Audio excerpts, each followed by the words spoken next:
இலங்கையில் வீசிய டிட்வா புயல் மற்றும் அதைத் தொடர்ந்து பெய்த கனமழை, வெள்ளம் மற்றும் நிலச்சரிவு காரணமாக மக்கள் பெரும் பாதிப்பை சந்தித்துள்ளனர்.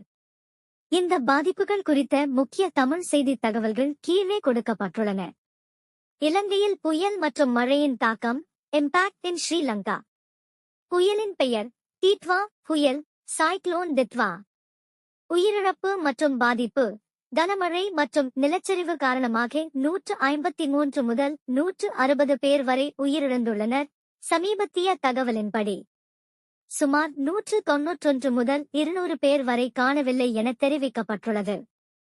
20,000 வீடுகள் சேதமடைந்துள்ளன. 1.08 லட்சம் பேர் நிவாரண முகாம்களில் தங்க வைக்கப்பட்டுள்ளனர்.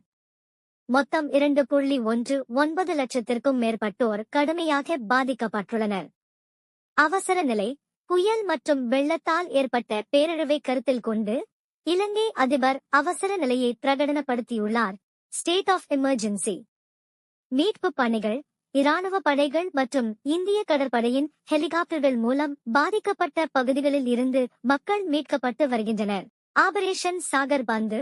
ஆபரேஷன் சாகர் பந்து என்ற மனிதாபிமான உதவி மற்றும் பேரிடர் நிவாரண ஹத்ர திட்டத்தின் கீழ் இந்தியா இலங்கைக்கு உதவி பொருட்களை அனுப்பியுள்ளதுடன் தேசிய பேரிடர் மீட்பு படையின் NDRF குழுக்களும் மீட்பு பணிகளுக்காக கொழும்புக்கு சென்றுள்ளன. இயல்பு வாழ்க்கை. தொடர் மழை மற்றும் வெள்ளத்தால் மக்களின் இயல்பு வாழ்க்கை முற்றிலுமாக பாதிக்கப்பட்டுள்ளது. போக்குவரத்து சேவைகள், குறிப்பாக ரயில் மற்றும் பேருந்து சேவை, பல இடங்களில் முடங்கியுள்ளன. பள்ளிகளும் மூடப்பட்டுள்ளன. தமிழக முதலமைச்சர் மு.க. ஸ்டாலின் இரங்கல் மற்றும் உதவி. Tamil Nadu CM MUK Stalin's condolences and eight. Ditwah புயலால் பேரழிவை சந்தித்துள்ள இலங்கை மக்களுக்கு துணை நிற்க தமிழ்நாடு அரசு தயாராக உள்ளது என்று முதலமைச்சர் மு.க. ஸ்டாலின் அறிவித்துள்ளார். மேலும் புயல் காரணமாக இலங்கையில் சிக்கித் தவிக்கும் 300க்கும் மேற்பட்ட தமிழர்கள் மற்றும் இந்தியர்களை மீட்க தமிழ்நாடு முதலமைச்சர் அவசர நடவடிக்கைகளை தொடங்கியுள்ளார்.